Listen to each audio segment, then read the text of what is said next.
welcome to our favourite stories. We've picked our most favourite stories to read just to you, and we hope you love them as much as we do. Please sit back, relax, snuggle up with your favourite toy, and we hope you enjoy our stories. The Everywhere Bear by Julia Donaldson. With her blue pointy shoes and her hair in a bun, Mrs. McAllister teaches Class 1. That's Ollie and Holly and Josie and Jay, Leo and Theo and April and May, Billy and Lily and little Lee Woo, Daisy and Maisie and Matt, who is new, Hannah Hazala, Callum and Claire, Kevin and Bev, and the Everywhere Bear. The Everywhere Bear has a home on a shelf, but he doesn't spend very much time by himself. For each boy and girl in the class is a friend, and he goes home with one of them every weekend. On Mondays they carry him back to Class 1 and tell all the others the things he has done. He has bus rides with April and horse rides with May.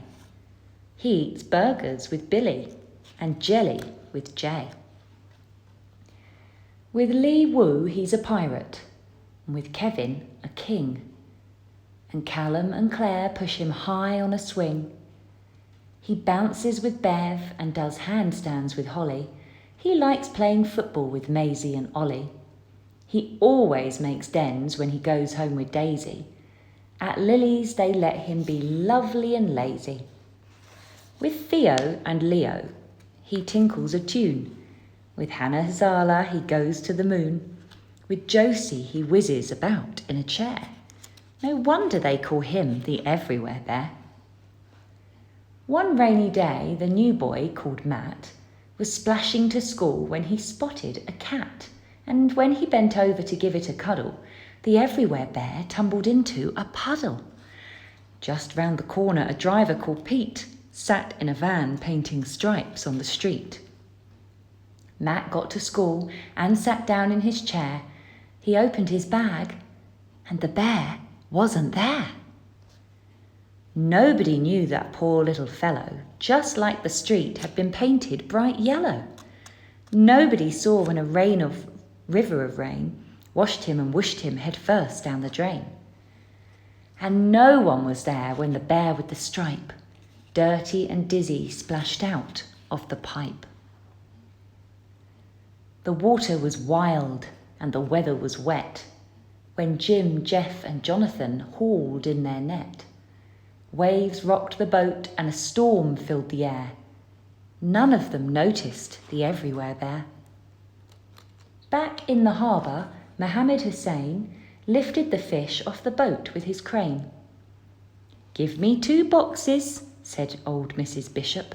She cheerfully wheeled them away to her fish-up. She started unpacking, then muttered, "That's odd. There's a bear wrapped in seaweed between these 2 cod." Out of the fish shop and into a skip, into a lorry and off to the tip. "Ah," squawked a seagull called Solomon Shriek, "I smell fish," and he picked up the bear in his beak. They flew over treetops and over the town, and the bear saw his school when he dared to look down. Then Solomon perched on the roof of a shop. "This isn't a fish," and he let the bear drop. Then a very kind lady called Bethany Burke picked the bear up on her way into work. Each Friday morning, Class 1 pays a visit to one of their favourite places. Where is it? The library. Jay finds a book about stars. Josie finds one about buses and cars. Billy likes aliens and Lily likes lizards. Hannah Hazala is keener on wizards. Finally, everyone's chosen a book. They queue at the counter. Then Matt cries out, "Look!" April and May and the others say, "Where?" "Behind you. He's there. It's the Everywhere Bear." Then they carry him happily home to Class 1, saying, "Where have you been, Bear? And what have you done?"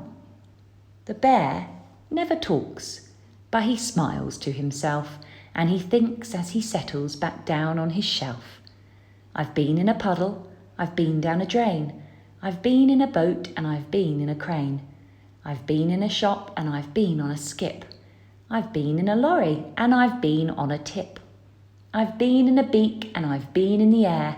No wonder they call me the Everywhere Bear. Hi, we hope you enjoyed that. If you did, please like and subscribe and share. We'll see you soon for the next story.